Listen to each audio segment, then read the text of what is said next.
සාමාන්‍යයෙන් අපේ ගොඩක් දරුවෝ ආසයි ඔටෝමොබයිල් ශාස්ත්‍රයට යන්න. හැබැයි අපි ගොඩක් වෙලාවට හිතන්නේ නැහැ මේ ඔටෝමොබයිල් ශාස්ත්‍රය කොයි වගේ පැත්තකට යයිද, කොයි වගේ ජොබ් මාකට් එකක් ඉස්සරහට හැදෙයිද කියන එක අපි කවුරුවත් හිතන්නේ නැහැ. බොහෝ දෙනෙක් හිතන්නේ නැහැ. නමුත් සමහර කට්ටිය ඒ පිළිබඳව හිතලා ඒකට අවශ්‍ය දේවල් හදා ගන්නවා. ඉතින් මම මේ කියලා දෙන්න හදන්නේ ඔටෝමොබයිල් ශාස්ත්‍රයේ ඉස්සරහට ඩිමාන්ඩ් වෙන්නේ කොයි වගේ පැත්තකින්ද කියන කාරණාව මතක් කරලා දෙන්න. ඉතින් පරණ ඔටෝමොබයිල් ටෙක්නීෂියන් කෙනෙක්ට වඩා අලුත් ඔටෝමොබයිල් ටෙක්නීෂියන් කෙනෙක් වෙනස්ම විදිහේ ටූල්ස් පාවිච්චි කරලා වෙනස්ම විදිහේ ක්‍රමවේද යටතේ වෙනස්ම විදිහේ වාහන රිපෙයාර් කරන්න ලෑස්ති වෙලා ඉන්නවා. ඉතින් හරියට මෙයා මොන ශාස්ත්‍රයක්ද?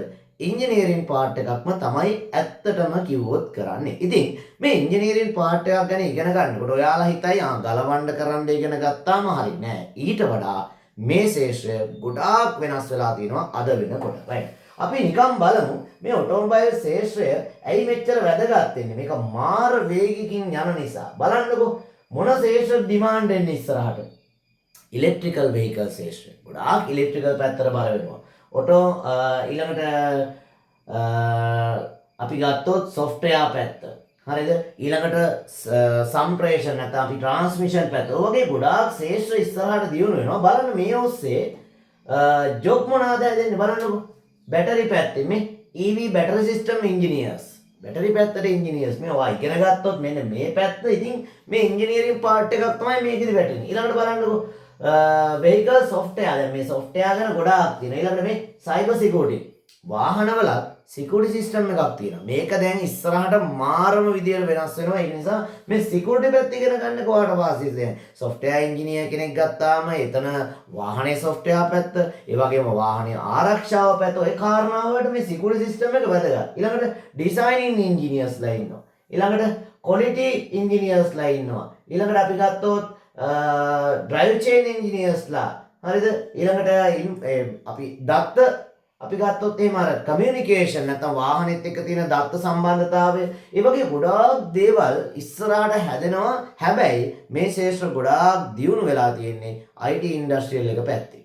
එතකොට IT පැත්තට බර කරලා තමයි මේක වැඩි හරියක් මේක ඉස්සරහට යන්නේ. ඉතින් ඔයා මේ ශාස්ත්‍රයෙන් ඉස්සරහට යනවා නම් ඔයා මෙන්න මේ කියන කාරණා ටික ගැන වැඩිපුර ඔයාගේ ස්කිල් එක හදාගන්න වෙනවා කියලා කියනවා. බලන්නකෝ ප්‍රෝග්‍රෑමින් පැත්ත.